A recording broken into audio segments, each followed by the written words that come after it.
importante. De hoy. Señora. ¿Me puede ir aquí al chat de ti, por favor? Profe, no lo escucho.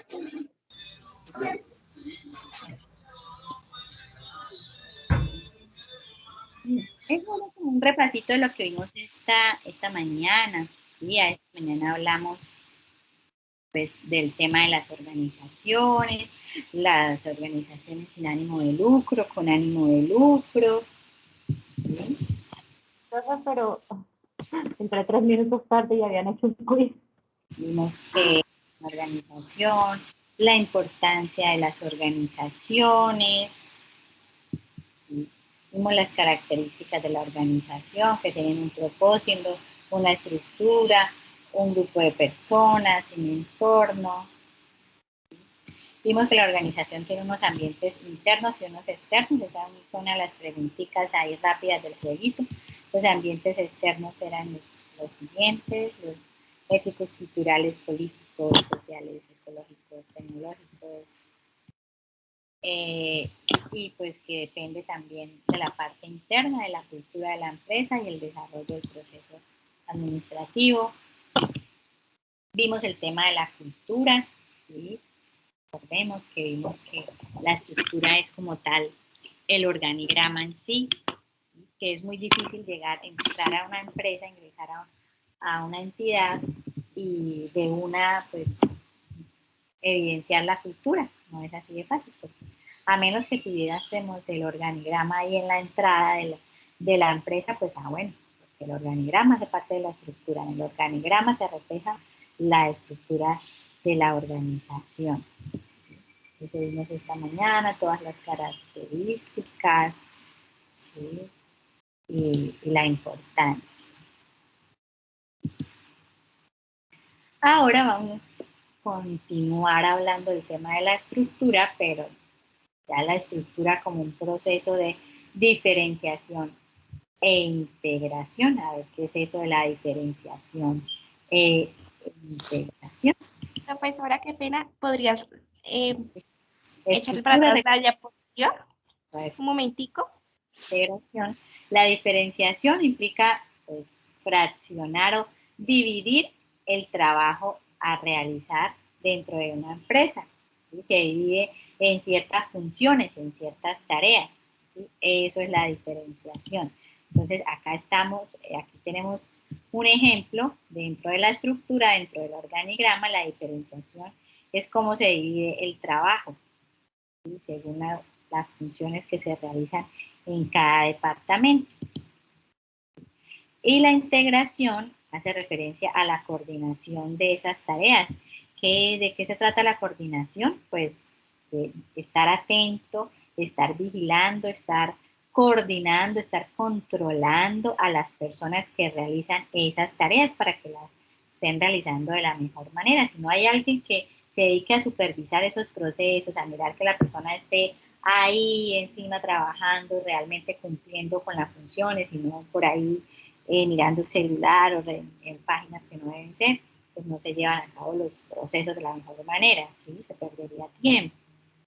Entonces, con el fin de asegurar que se cumplan las metas en la empresa. Entonces, aquí hay un ejemplo dentro del organigrama, de la estructura, cómo se maneja la integración. ¿Sí? Entonces, que aquí están los gerentes de los departamentos, que ellos se encargan de ser responsables de cada uno de los departamentos, y las personas que tienen, bien, más vamos a decir de la diferenciación. Todas las empresas se deben dividir su trabajo, ¿sí? En tareas. Esa es la diferenciación. Dividir el trabajo dentro de las organizaciones por departamentos. Dividir el trabajo en tareas. Entonces, tenemos la tarea del departamento de talento humano, tenemos la tarea, las funciones a realizar de mercadeo, del departamento de finanzas, ¿sí? Se divide el trabajo. A su vez, hacia abajo hay otras divisiones, entonces necesitamos que, por ejemplo, en el departamento de finanzas vamos a requerir a un especialista en finanzas, entonces este es el cargo del especialista en finanzas, de un auditor, de un contador, ¿sí? Que realice cada una de las tareas de acuerdo al departamento. Un analista de talento humano para el departamento de talento humano, entonces está el cargo de analista, ¿sí? Entonces la diferenciación hace referencia a todos los cargos que hay dentro de las organizaciones. Y el tema de integración es cada una de las personas que va a supervisar, a tener a cargo estas personas para que realicen bien el trabajo que se les ha encomendado, que se les ha asignado, ¿sí? Entonces aquí aparecen los altos mandos, los supervisores de cada departamento, y para vigilar que se realicen, que los empleados estemos realizando esas funciones para la consecución de las metas. Ya después de tener el trabajo dividido, bueno, que vamos a necesitar un analista, que vamos a necesitar un contador, que vamos a necesitar el gerente de talento humano, que vamos a necesitar, bueno, cualquier cantidad de cargos que puede tener una empresa. Entonces, después de eso ya los dividimos. Ahora, bueno, ¿cómo los coordinamos? ¿Quién está a cargo de ellos? ¿Quién los supervisa? ¿Quién los vigila, los controla, les manda? ¿Sí? Entonces, ese proceso de coordinación, de vigilancia y control, entonces, para que asocien más el tema, se denomina integración. Los distintos medios que utiliza una empresa para poder unificar las tareas con el fin de tener un resultado coherente. Debe haber una coordinación entre esas tareas, ¿sí? Para que se puedan alcanzar o conseguir esas metas de la empresa, que a veces tienen diferentes nombres que ustedes pueden encontrar en diferentes libros por diferentes autores, ¿sí? Entonces están las personas de enlace que se encargan de enlazar a un departamento con otro y hacer llegar la información unos a otros. Están los gerentes de proyecto, ¿sí? Los gerentes de marca, los coordinadores, o a veces los llaman los directores de talento humano o los directores de proyecto, ¿sí? Ser la persona encargada de dirigir cada departamento dentro de la empresa, que en cada empresa pues les tienen un nombre diferente. ¿Sí? En algunos los llaman gerentes, en otros directores, en otros, bueno, qué cantidad de nombres que puedan existir de acuerdo a las políticas y a la cultura. Que hay tantas diferentes empresas que buscan, incluso desde los nombres que se les dan a los cargos, como incentivarlos a los empleados y hacerlos sentir bien dentro de la empresa, muy queridos. Y entonces tienen nombres raros que uno, uy, ¿eso qué? Suenan muy bonitos y hacen sentir a la persona muy importante, así su cargo sea netamente operativo. ¿Sí? Conocimientos de empresas como, o por ejemplo, protección, que se preocupa por el bienestar de sus colaboradores. Entonces, empresas que desde ahí, desde el momento de su cultura, tan solo el nombre que le ponen a los cargos, ya con eso incentivan al talento humano. Por ejemplo, algunas empresas no las llaman, como esas, por ejemplo, no los llaman empleados, los llaman colaboradores. Entonces, eso ya hace sentir especial al colaborador, de empleado, ¿sí? Cositas tan sencillas como esas, pero ellos ven en su talento humano alguien muy importante que les gusta hacerlo sentir bien. Entonces, bien, bueno, entonces a eso hace referencia. Entonces, ¿cómo es el proceso de diferenciación? Hay 3 tipos de diferenciación, ¿sí? Suelen dividirse horizontalmente, de acuerdo al mismo nivel, o verticalmente en un número creciente de jerarquía. Ya vamos a ver a qué hace referencia a eso, con ejemplos, ¿sí? Situaciones que se puedan presentar. Algunos son complejos, ¿sí? Dependiendo del tamaño de la empresa, este proceso de diferenciación puede ser muy complejo. Ya vamos a ver por qué y por qué complejo. Entonces, como lo definía anteriormente, el tipo de diferenciación horizontal. Aquí vemos una baja complejidad horizontal. ¿Sí? Horizontales, sabemos que es hacia allá, ¿no? No perder el sentido de coordinación, porque sí a veces me falla un poco ese tema de horizontal y vertical. Pero bueno, recordemos, horizontal es hacia allá, ¿sí? Entonces tenemos una baja complejidad porque vemos que acá hay poquitos departamentos. ¿Sí? Esto es muy sencillo. Solo el departamento de marketing, de operaciones, de talento humano y de operaciones financieras. Esta puede ser una empresa pequeña. ¿Sí? Solo tiene estos 4 departamentos, por eso es complejo. Y solo tiene 4 departamentos. ¿Sí? Aquí hace referencia la diferenciación horizontal, pues es la división del trabajo en tareas, ¿sí? Y subtareas a su vez bajo el mismo nivel de organización. ¿Sí? Tienen un número de individuos trabajando en ese tipo de tareas. Están entonces la diferenciación horizontal de baja complejidad, como ya lo veíamos ahí en el ejemplo, y de alta complejidad, como lo vamos a ver ahorita más adelante. Entonces, con el incremento en la especialización de las tareas y, los profesionales para el cargo y los especialistas en los cargos, pues van a existir mayores niveles de organización horizontal. Por ejemplo, lo que hay en un hospital, en el organigrama de un hospital o una escuela de negocios. Entonces, por ejemplo, imagínense los departamentos que hay en las UTS, ¿sí? Todas las facultades, ¿sí? Direcciones de empresas, el departamento de contabilidad, de operaciones, de finanzas, de marketing, de sistemas de información. Bueno, mejor dicho, cualquier cantidad de departamentos que puedan haber, porque las profesiones son muchísimas y para cada profesión se requiere un cargo, y si la persona está especializada, pues va a querer estar en un cargo mayor, que si la persona tiene doctorado de experiencia gerencial, maestría y demás, pues va a querer estar en un cargo todavía más superior. Entonces, esta es la baja complejidad horizontal. Si ven, es algo sencillo, solo 4 departamentos, 4 actividades. A diferencia de de alta complejidad. Mire, 1, 2, 3, 4, 5, 6, 7, 8, 9 departamentos. Vean, esta debe ser una empresa, una multinacional, una empresa, tiene pues una gran cantidad de empleados. Esta es por departamentos. Es compleja la forma de revisar este organigrama y de su supervisión también, ¿sí? La coordinación. Entonces vamos a ver un ejemplo, por ejemplo, General Motors, ¿sí? Entonces, ¿cómo están organizados por tareas y actividades ellos? Entonces, los miembros de la cadena de producción se encargan de fabricar coches, entonces de fabricar carros. Entonces, está el departamento de producción. El personal administrativo se encarga de archivar documentos. Ah, bueno, está el departamento administrativo. Los directivos se encargan de dirigir. Bueno, ellos están aparte en la cadena de mando, ahí más arribita.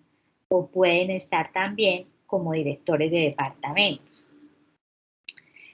Los que tienen como profesión ser abogados, pues se encargan de hacer los contratos, representar a la empresa en casos legales. Entonces, ahí puede estar en General Motors el departamento jurídico.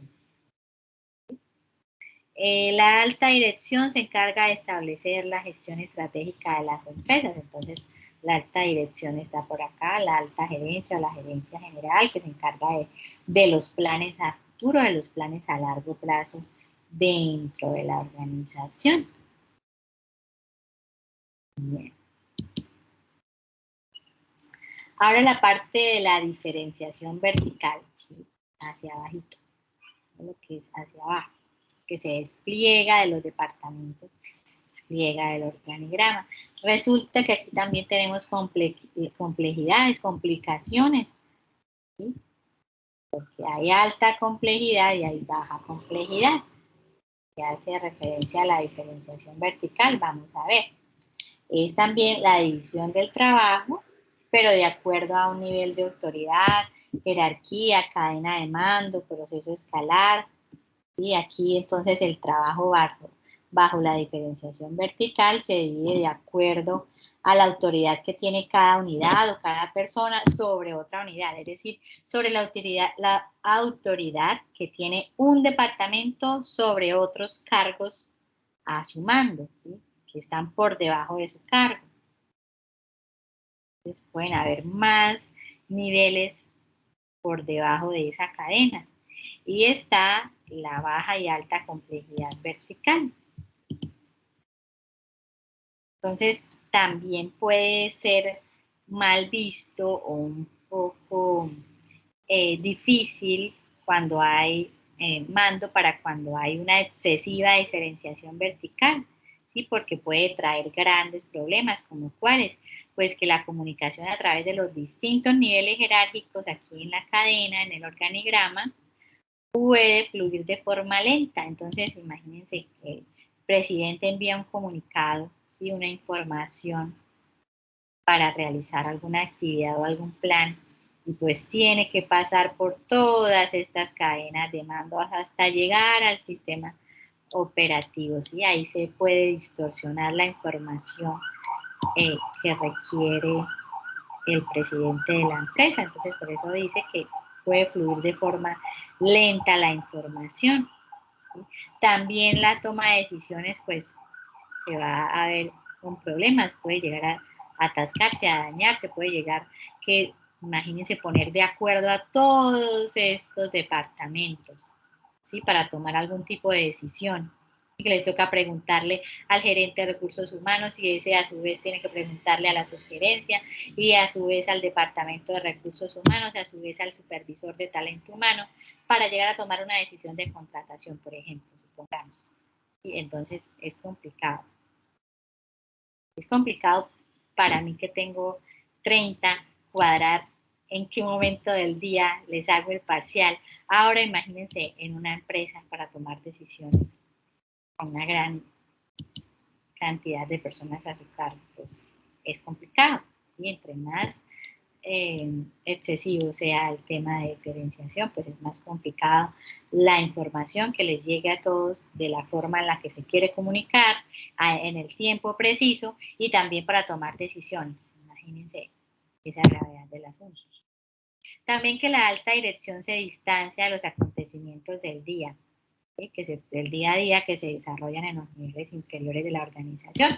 Entonces, imagínense que nuestro rector durante el día no se alcanza a enterar de lo que pasó en la coordinación de administración de empresas con una queja de un docente. ¿Sí? Él en el día, pues, es difícil enterarse, mantenerse al día de todo lo que está pasando. ¿Sí? Entonces, hay, pues al momento de ser algo complejo, así como vemos acá, hay problemas en ese sentido. Entonces, la baja complejidad vertical, vemos acá que es un organigrama sencillo, ¿sí? Solo tenemos el departamento de gerente de marketing, manufactura, recursos humanos y financieras, y ellos a su vez, pues, las sugerencias para de contar. Puede ser. Entonces, aquí la comunicación puede fluir de la mejor manera porque lo que dice el presidente se lo pasa a la gerencia y a la sugerencia y ya.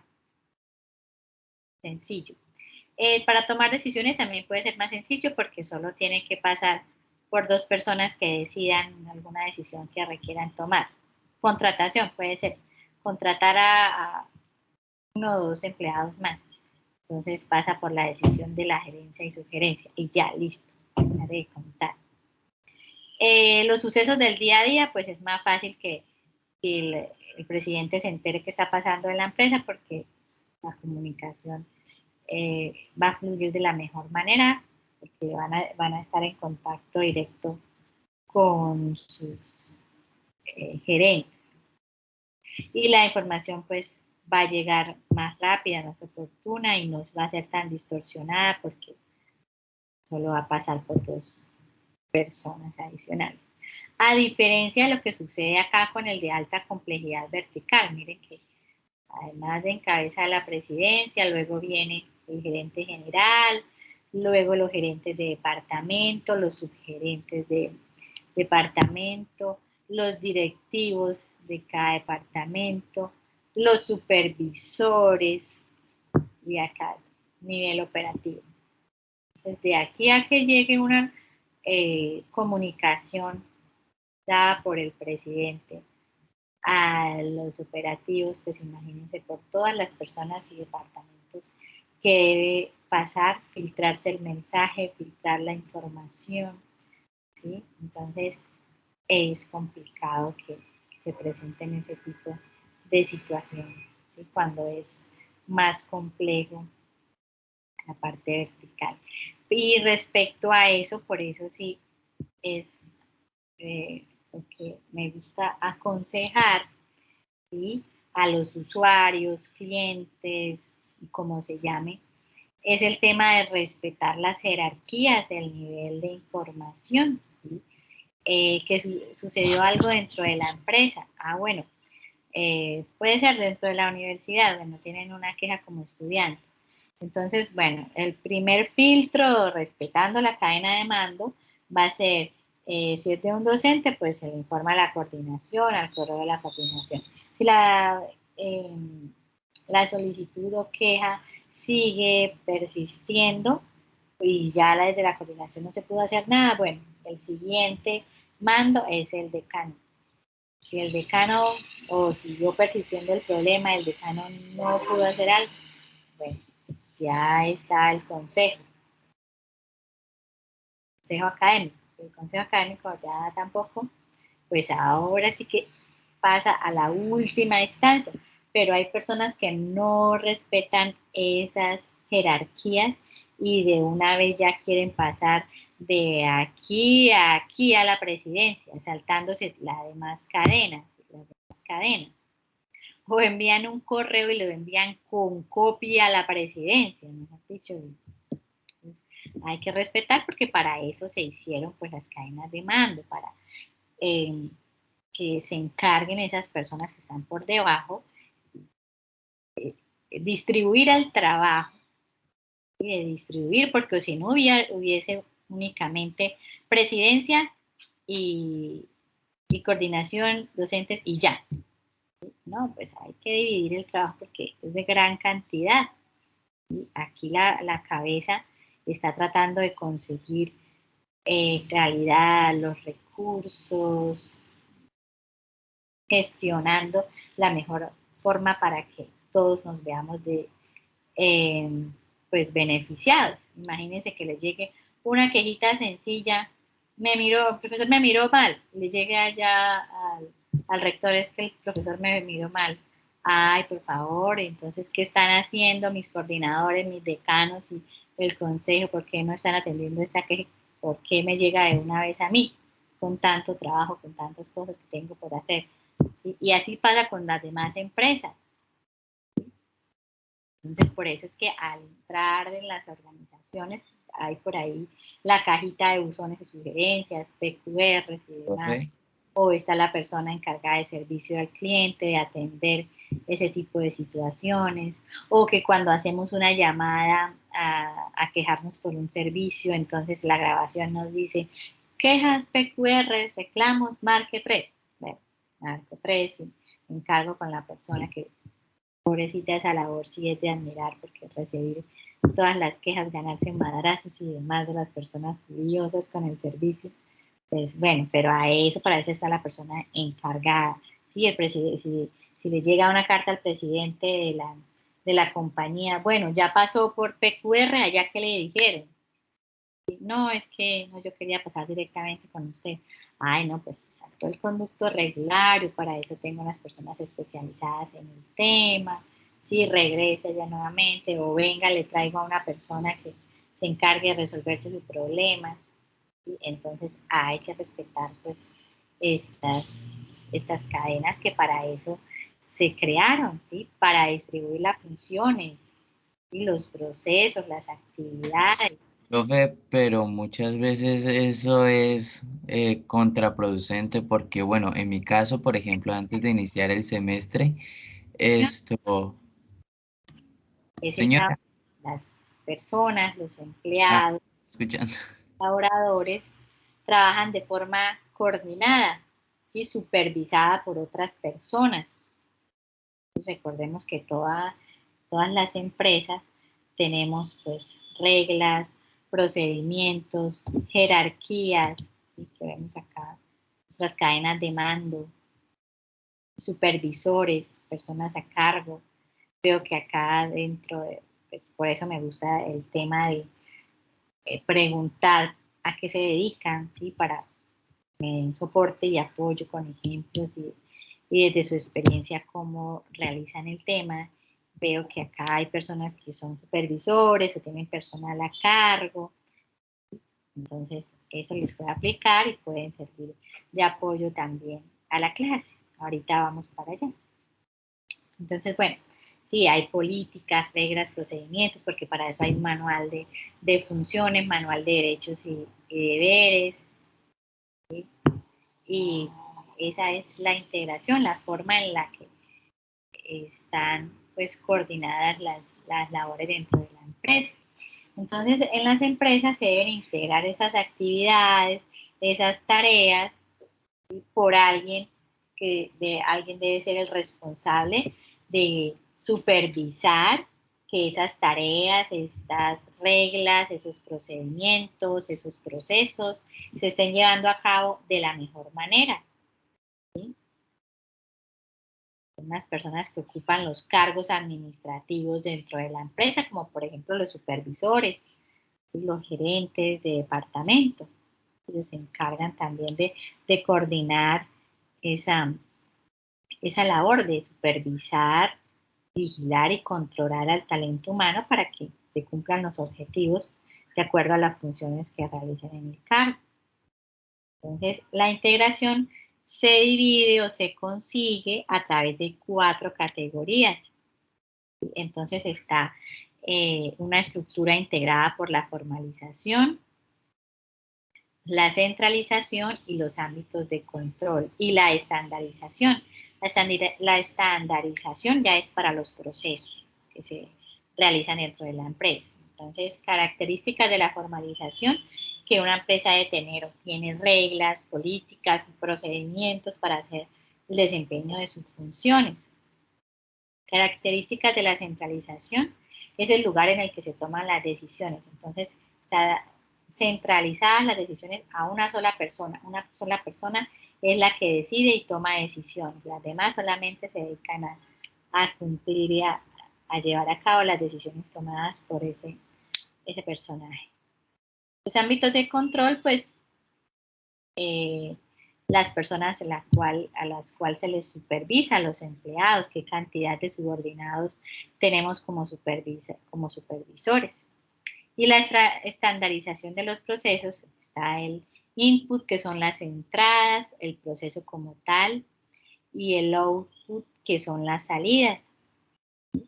Entonces, en ciertas empresas se utiliza ese tipo de estandarización, cuya característica es establecer los estándares que sirvan para adquirir entradas, es decir, los recursos, los materiales para hacer el producto o el servicio, para poder guiar esos procesos, desarrollarlos y obtener las salidas. Y las salidas es el producto al consumidor final o el servicio al consumidor final.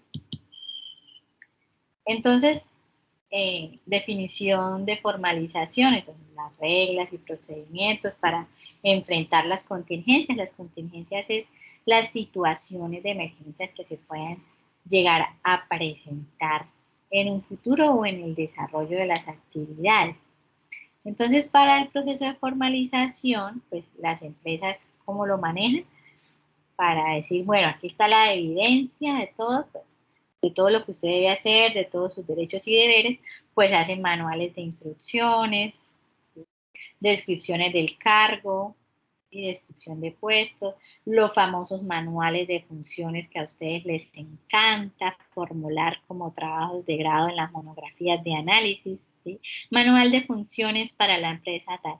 Reestructuración del manual de funciones, ¿sí? Un tema muy apetecido por los estudiantes como trabajos de grado. La descripción del cargo, entonces también. La descripción de cargos para la empresa, tal.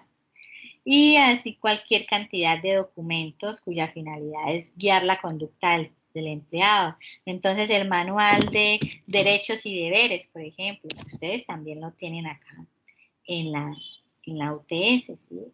Los derechos y deberes de los estudiantes, también están los derechos y deberes de los docentes, cuya finalidad es decir, cómo se deben comportar los docentes, a qué tienen derecho, por ejemplo, el tema de la libertad de cátedra, que nos da la disponibilidad de transmitir las clases como nosotros lo deseemos, de acuerdo al plan de curso y por medio de las herramientas institucionales. Cuanto mayor sea el nivel de dependencia de esos documentos, pues mayor será el grado de formalización de la empresa. Cuanto mayor seamos nosotros capaces de dar cumplimiento a esos manuales, pues la empresa va a llegar a feliz término en el cumplimiento de las funciones. ¿Sí? Este tema de la formalización, pues, es de bastante impacto en el comportamiento de las personas. Esta palabra es una palabra que también les encanta poner en los trabajos de grado. El impacto del manual de funciones en la productividad del empleado.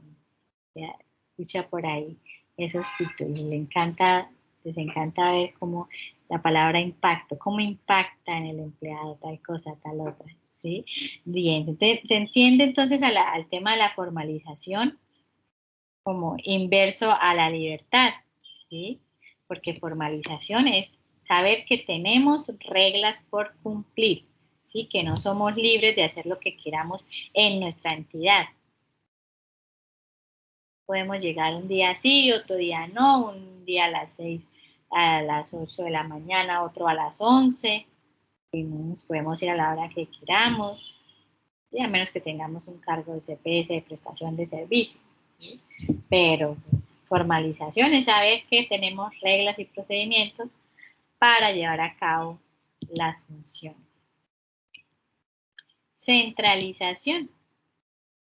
Entonces, es el lugar en el que se toma las decisiones. Entonces, es la persona que se encargará de tomar las decisiones en la empresa.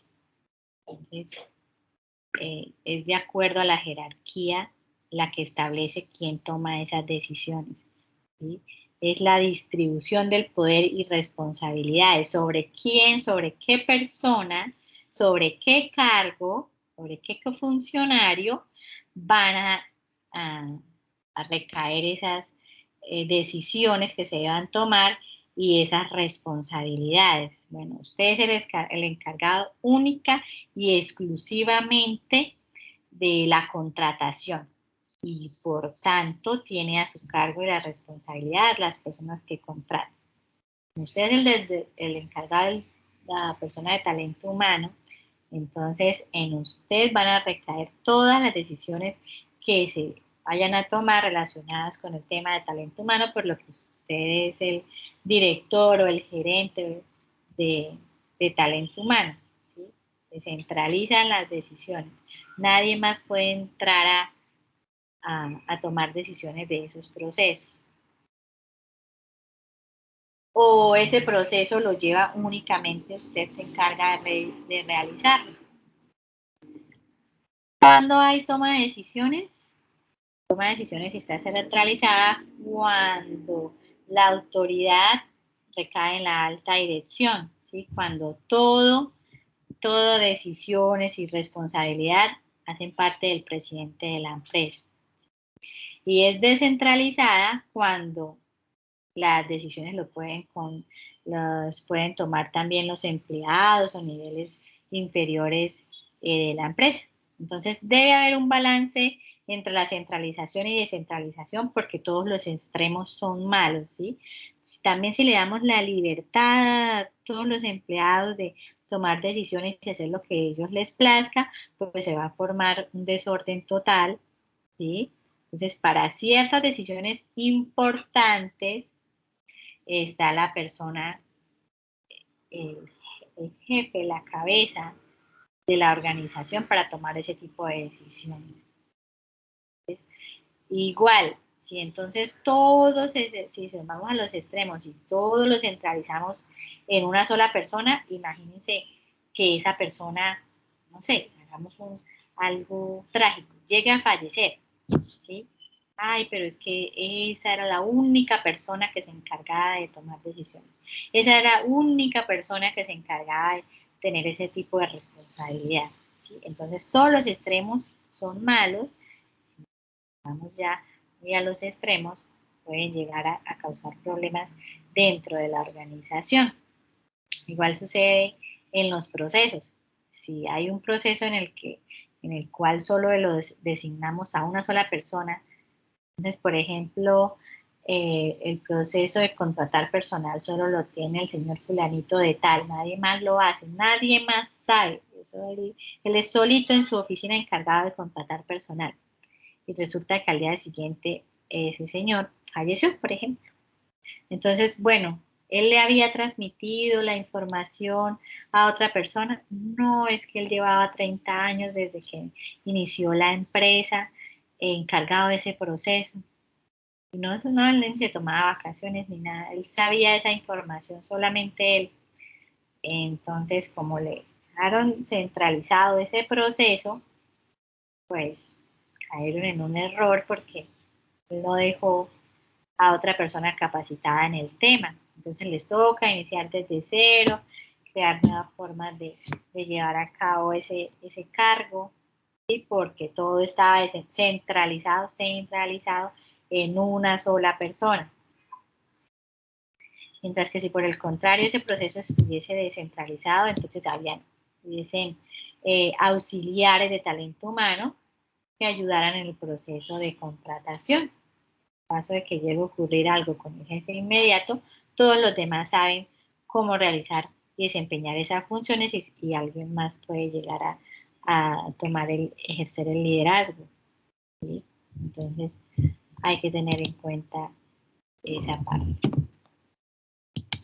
Los ámbitos de control hace referencia al número de subordinados inmediatos que se controlan o que son coordinados por un superior, el famoso supervisor. Entonces el supervisor o el jefe inmediato, bueno, el jefe inmediato, mi jefe inmediato, ¿cuántas personas tiene a cargo?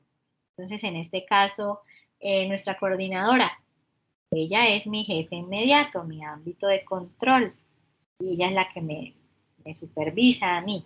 Ella a su cargo tiene, bueno, mis compañeros de tiempo completo y medio tiempo, sé que hay en el grupo 20. Ah, bueno, entonces ella tiene 20 subordinados que controla y coordina y dirige, supervisa su trabajo.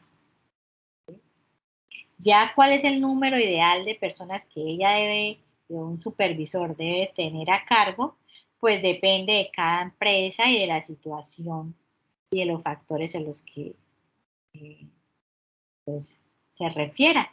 ¿Sí? Me pueden decir, bueno, ¿cuál es la cantidad ideal de personas que yo debo tener a cargo como supervisor? No, pues no hay un estándar o una regla que diga que se exija, usted solamente debe tener a cargo 5 personas. No, porque eso depende del contexto de la empresa, las políticas, la estructura, el diseño, la cultura, el tamaño de la empresa, ¿sí? Y además habilidad y experiencia del gerente en la tarea como supervisor, ¿sí? Eso también depende. Si es una persona que tiene mucha experiencia en el tema de vigilar, controlar, supervisar al personal, pues puede tener la capacidad de darle un grupo amplio de trabajo y de personas a su cargo. También depende de la habilidad y la experiencia que tengan pues los subordinados, ¿sí? Porque pues si yo voy a tener a cargo personas que saben más que yo, que están por encima mío, que si la experiencia es más amplia que la mía, pues ahí sí hay que tener en cuenta qué cantidad de personas voy a tener de esa índole. También depende de la naturaleza, de las funciones, de las tareas a realizar por los subordinados y de qué tareas ellas van a realizar que vayan de acuerdo a mi experticia en el tema. ¿Sí? Porque yo cómo voy a supervisar a alguien, a algunas personas de las cuales pues yo no tengo conocimiento del tema que ellos realizan, cómo les voy a decir, dirigir o vigilar sus controles y sus funciones si yo no sé de las funciones de ese cargo. ¿Sí? La cantidad y la calidad de la diferencia espacial de supervisores y subordinados. La diferencia espacial hace referencia acá, ¿sí? En el organigrama, donde estoy como supervisor, si estoy acá o desde acá y tengo a estas personas a cargo, o si estoy acá como supervisor y tengo a estas poquitas personas a cargo. Por eso sí, también más espacial.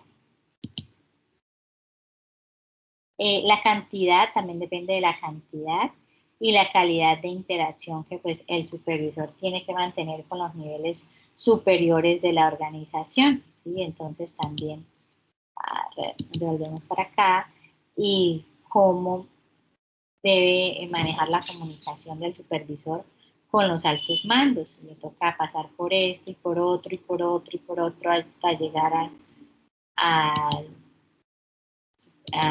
presidente de la compañía con los niveles superiores de la empresa.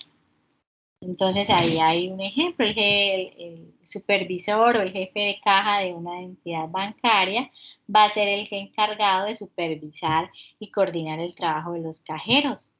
¿Sí? O está el cajero principal.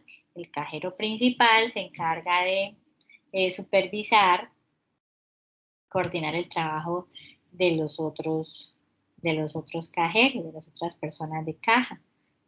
O hay un supervisor también que a su vez viene y coordina a los demás cajeros. Entonces, por ejemplo, en la casa del libro, allá ustedes conocen que es el pago de las estampillas. ¿Sí? Yo, pues de una de mis primeras experiencias laborales fue allí. Yo era cajera de una de estas entidades y éramos 3 personitas únicamente que son cajeros y jóvenes, todos de la misma edad, pero de ellos uno era el cajero principal, ¿sí? Pero a su vez venía también a hacernos cuadre de caja la supervisora de nosotros que venía desde la oficina principal del centro a revisarnos cómo estábamos en el tema del cuadre de caja que tantas canas me sacó y tantas lágrimas derramé antes de ingresar a clase. Entonces, bien, a eso hace referencia con el ámbito de control, las personas que nos supervisan y coordinan nuestro trabajo. Bien, el tema de la estandarización de los procesos. Entonces, la integración, el tema de la integración se puede alcanzar también mediante la estandarización de los procesos. Entonces, hay un método de hacer la estandarización de los procesos. El proceso como tal, que es las instrucciones o los principios para producir las salidas, que son las salidas, pues las hay productos, ¿sí? Entonces, por ejemplo, el proceso de hacer pizza. Pizza Hut o Pizza Pierro de San Gil, que es el establecimiento que tenemos allá arrendado. Acá, a ver qué pizzas ricas. La pizza de abajo de una que hay en el centro, otra que hay allí en el cacho. Y bueno, cualquier cantidad de pizzas. Entonces, ¿cómo hacer una pizza? Ese es el proceso, ¿sí? ¿Cómo hacer una pizza? Los inputs son las entradas, o sea, las materias primas que se requieren para esos procesos. ¿Sí? Entonces, por ejemplo, el proceso de la hamburguesa. Entonces, cuando McDonald's dice qué tipo de carne va a usar para las hamburguesas, esa es su materia prima. O acá volviendo con el tema de la pizza, ¿qué materias primas vamos a utilizar? Ah, bueno, necesitamos el queso, necesitamos, si es la pizza hawaiana, súper deliciosa, necesitamos la piña, el queso, el jamón, las salsas, ¿sí? Esas son las materias primas, las entradas. Los recursos humanos que no pueden faltar en ningún proceso porque nosotros podemos tener, la empresa puede tener todos los recursos, las mejores oficinas, la mejor estructura, pero si no tiene los recursos humanos, el talento humano que los lleve a cabo, pues no se puede llevar a feliz término. ¿Sí? Entonces, recursos humanos hace referencia al tipo de formación profesional que se requiere para el cargo o para el proceso. La certificación que se le exige a los empleados para un determinado cargo de trabajo. Y entonces, a la persona que va a realizar la pizza, ¿qué se le pide? Su tipo de formación profesional. Ah, bueno, que sea un chef de cocina. ¿Sí? Si él va a encargarse de la comida. ¿Qué certificación se le pide? Ah, bueno, el diploma. ¿Sí? Ese es el certificado de que tiene un nivel de formación para poder operar dentro de Pizza Hut, pizzería rica aquí en Bucaramanga. Y los outputs son las salidas. Entonces, se revisa el producto que acabamos de terminar para cumplir para asegurarse de que cumpla con todos los requisitos, todos los estándares de seguridad, de calidad, perdón. Entonces, por ejemplo, las empresas automovilísticas efectúan una inspección del producto que se ha terminado, que se ha realizado, para detectar defectos en cuanto al equipo, a los acabados, ¿sí? Si es un producto alimenticio, entonces, bueno, se revisa bien, qué tal cosa. Otro tipo de producto también se revisa que ya esté todo bien para que el consumidor final tenga la mejor experiencia y se lleve la mejor imagen del proceso. A eso hace referencia los procesos. Esos procesos se ve en otra materia que también estoy dictando, que es el tema de la administración de procesos. ¿Sí? Lo que les acabo de explicar a ustedes acá es tan amplio que hay incluso hasta una sola materia dedicada a hablar de esto, de los procesos. Entonces está el tema de calidad total, ¿sí? Pero esto es así como una información por encimita de lo máximo que ustedes deben saber sobre la estandarización, que hace referencia al tema de la integración. Entonces, eso hasta el momento. No sé, ahora sí se abre la ronda de preguntas, ¿sí? Que es el espacio en el que tenemos para alcanzar a hacer retroalimentación o si se requiere explicar nuevamente algún tema, PQR, dudas, preguntas e inquietudes, pues este es el espacio para que nos alcance el tiempito para hacerlo. No sé, ¿alguien tiene